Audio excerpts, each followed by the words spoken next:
Assalamualaikum warahmatullahi wabarakatuh.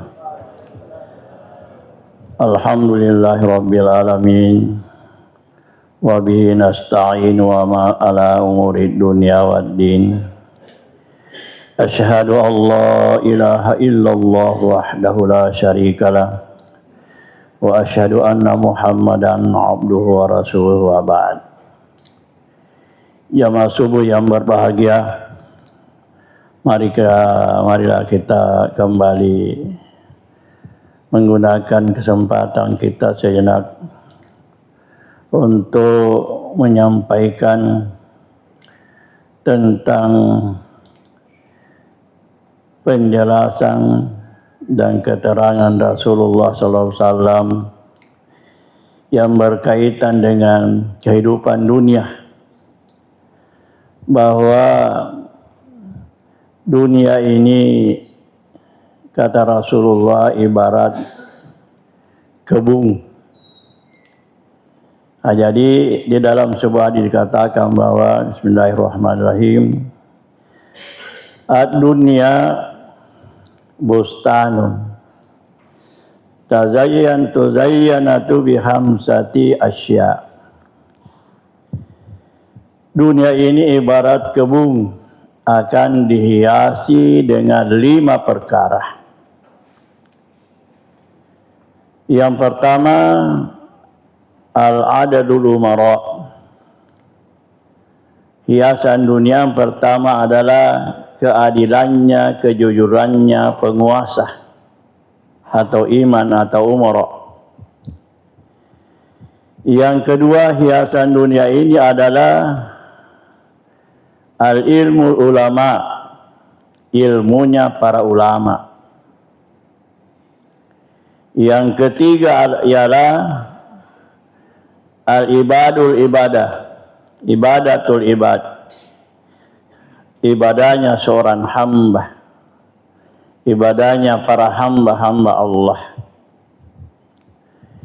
Yang keempat ialah amanatut tujjar, kejujurannya para pedagang. Wa nasihat yang kelima adalah wa nasihatul muhtafin, yaitu kesibukannya para pekerja. Tidak ada yang tidak bekerja, semua sibuk. Itu adalah merupakan satu, kata beliau, hiasan dunia. Kemudian wajah iblis, maka datanglah iblis. Farakkazahu bijambil hamsati, dengan menancapkan bihamsati alami bijambil hamsah. Dia tancapkan, kibarkan 5 bendera di sekitar 5 hiasan itu. Jadi hilanda ye disebut Nabi Tamakaria Rodino nasang belo-belo na 5. Yan itu ada sempurna sewai pemerintah, keadilannya para penguasa. Itulah menjadi dambaan harapan, dan itu akan membawa kemakmuran bagi umat ini, yang akan menghiasi perilaku manusia ini. Yang kedua adalah ilmunya para ulama. Pak disengenna atau pandritai. Artinya orang yang punya ilmu itu betul-betul dia memanfaatkan, berusaha mengajak, ya, memberikan pencerahan, memberi petunjuk, memberi fatwa kepada hal-hal yang bisa mengantar manusia untuk menempuh jalan yang lurus. Ini adalah ilmunya para ulama.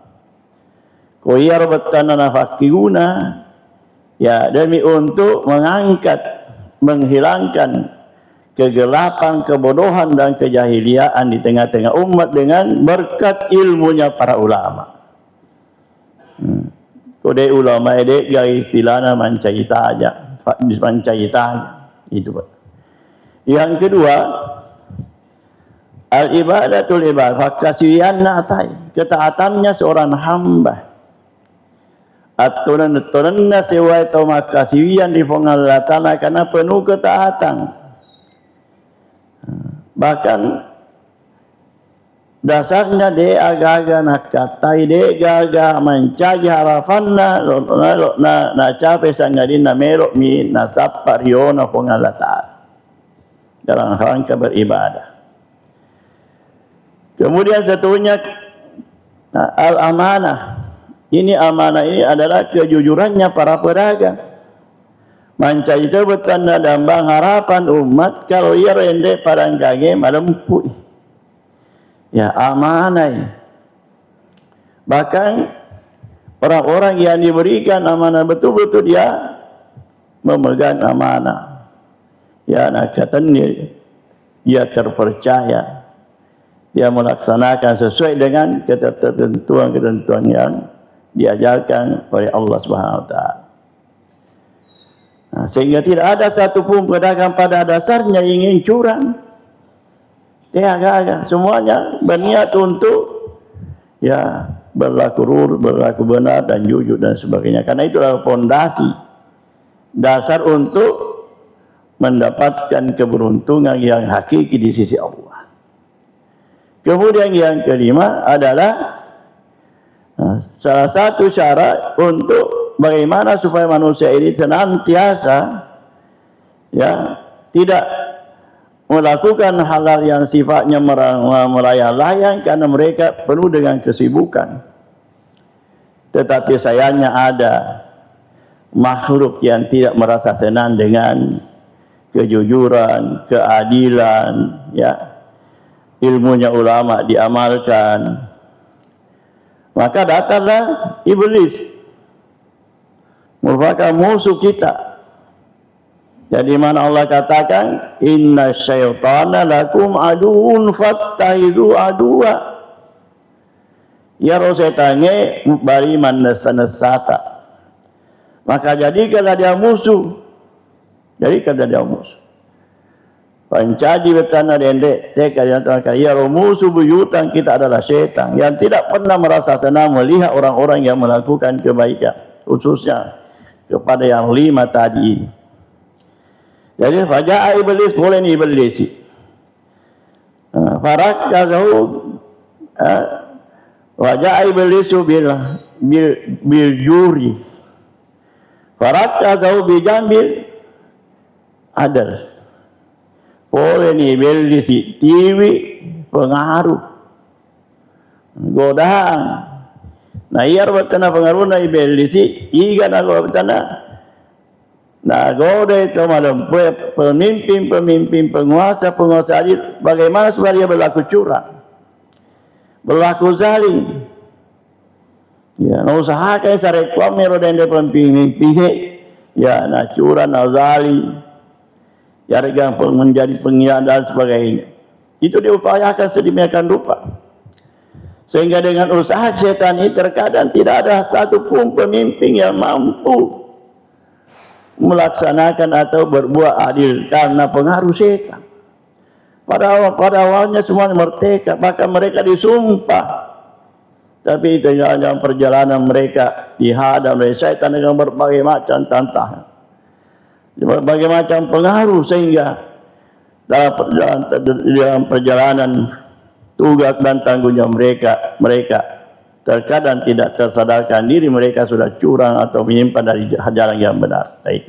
Itu adalah pengaruh setan. Yang kedua, wajah iblis bil hasad. Oleh si iblis tiwi nasabah bendera siriati.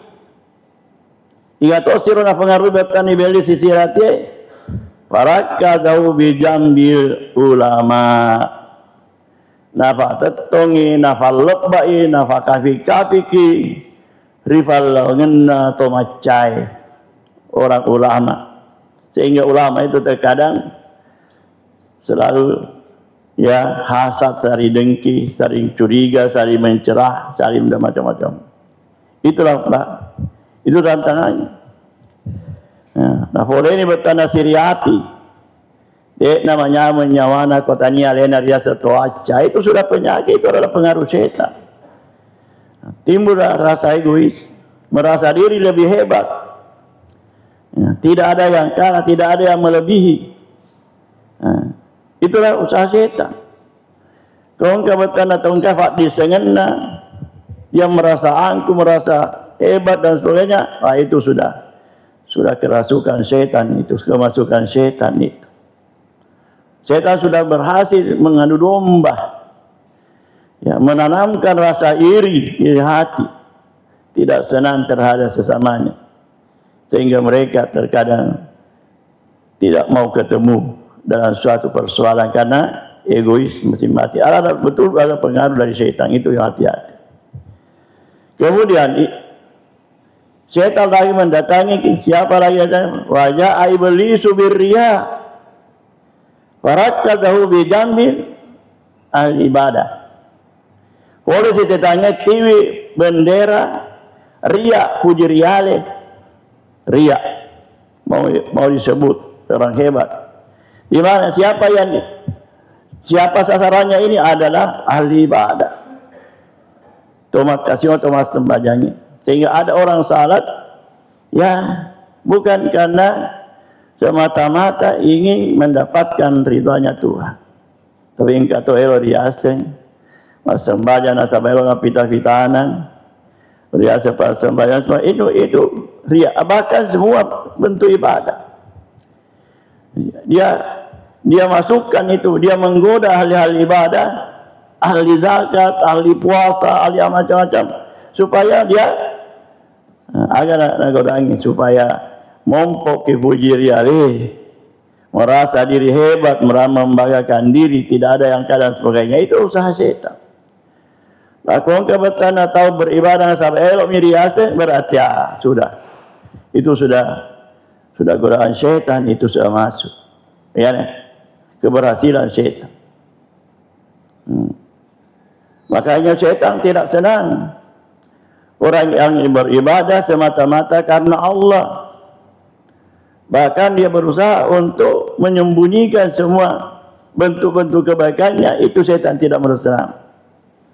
Setan berusaha menampakkan supaya orang merasa hebat. Nah, itu sudah. Itu bahayanya setan. So, itu setan datang dengan segala macam bentuknya. Nalawi mana? Ya. Nah, kemudian yang terakhir, faja'al bil khiyana. Yang keempat, faja'al bil khiyana, farakal bil jambil amanat tutujat. Boleh dibetanai setange, nah pengaruhi kerendek padangkan madem kue. Pedagang yang jujur diusahakan supaya mereka berkhianat, curang. Ya, bagaimana supaya dalam menimbang curang, dalam menyuka curang, dalam mengukur curang, dalam segala bentuk-bentuk hal seperti itu supaya terjadilah pengkhianatan. Ia usahakan. Sehingga pada dasarnya orang yang mau berusaha itu mulai melangkah berusaha ingin menerapkan kejujuran. Dia yakin bahwa hanya kejujuran yang bisa membawa kita bisa bahagia, selamat. Tapi di tengah jalan mereka dihadang oleh setan, sehingga mereka tidak mampu lagi berbuat apa-apa kecuali mengikuti keinginan setan. Itulah. Nah, jadi dia kata tiada melemput, tapi pengaruh mana setannya. Waktu itu kalau terakhir wajah iblisu bil gassi, farakadu birambil nasihatul mutafi, polisi belisi. Ti bendera atau sinati bendera pengangguran. Ia tosi bertanah nagora supaya menganggur, tosi buaya macam aja nama jaman tak salah sah. Ma to no maga to no aja na. Aja nama jama itu. Sehingga mondo bete komondo bertanah berpangku utama nongkoro berhayal. Timbul macam-macam hayalan. Terkadang ya maupun ini salah dan macam-macam. Itu karena pengaruh setan. Jadi setan tidak senang kalau orang merasa sibuk. Masa balik nak bebas tengok dah itu sibuk To sibuk Jadi Tosi Bueno usahakan supaya aja nasibu. Nah, itu bayangkan setan itu. Jadi ya pada saat dia dinyatakan oleh Allah Subhanahu wa taala bahwa setan itu, iblis itu adalah musuh Allah dan tidak akan mendapatkan ampunan sedikit pun, dan dia menjadi penghuni neraka yang sudah ditetapkan oleh Allah. Pada saat adanya pernyataan sikap dari Allah bahwa setan ini dek nagagal alennan lolonga dampu, maka minta kepada Allah, nilai pengelatan puan, berikanlah kamu kesempatan. Akan meloki, saya ingin menggoda semua anak Adam, sehingga saya akan la'atiyana min baini aydihim wa min khalfihim wa an aymanihim summa la tajidu aktsarahum syakirin. Saya akan mendatangi anak Adam dari segala penjuru. Kalau dia penguasa, dia akan datangi sebagai penguasa iblis yang datang kepada penguasa. Jadi dia akan datang, saya bentuk penguasa. Kalau dia menghadapi ulama, dia datang sebentuk ulama.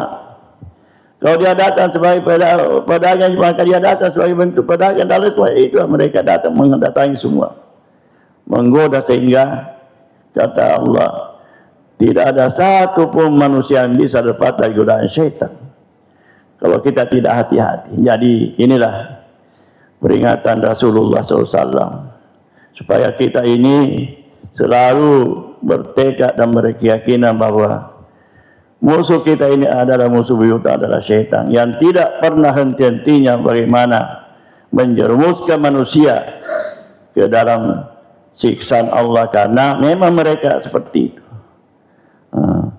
Sebagaimana dinyatakan di dalam walladzina kafaru, orang-orang kafir yang sudah diperbudak syaitan, bercita-citalah orang-orang kafir, lau takfuruna kama kafaru, supaya kamu kafir menjadi mereka bersama-sama kafir. Bercita-citalah syaitan supaya kamu menjadi kafir sebagaimana mereka kafir kepada Allah. Karena innamu yakun yazbau min ashabin, supaya engkau nabali di bawah tama siraga-raga yang siraga kafat calana Allah Ta'ala. Olehnya itu marilah kita senantiasa berdoa kepada Allah Subhanahu wa taala, semoga Allah senantiasa kita menjauhkan daripada godaan syaitan yang tidak merasa senang dengan keselamatan kita dalam perjalanan hidup, menempuh perjalanan hidup untuk menuju kehadirat Allah Subhanahu wa taala. Tetapi kita perlu yakin, namun demikian, walaula fadlullah alaikum wa rahmatuhu dan namanya tania famasena Allah taala lo didik mana. Jadi kita harus mengharapkan rahmat Allah, karena dengan rahmat Allah lah kita bisa bebas daripada pengaruh syaitan. Mazaka minkum min hadina, tidak ada satu pun manusia yang bisa lepas daripada cengkeraman, godaan dan rayuan syaitan. Hanya karena rahmat Allah dan kasih Allah lah sehingga kita bisa terbebas dan kita bisa selamat dari godaan tersebut. Makanya itu kita senantiasa bermohon petunjuk dan rahmat dari Allah supaya kita ini senantiasa berjalan di jalan yang benar, tanpa bisa kita digoyahkan oleh pengaruh syaitan laknatullah. Demikianlah sekedar pelajaran dan peringatan untuk kita semua. Mudah-mudahan ada manfaatnya. Akhirul kalam, wassalamualaikum warahmatullahi wabarakatuh.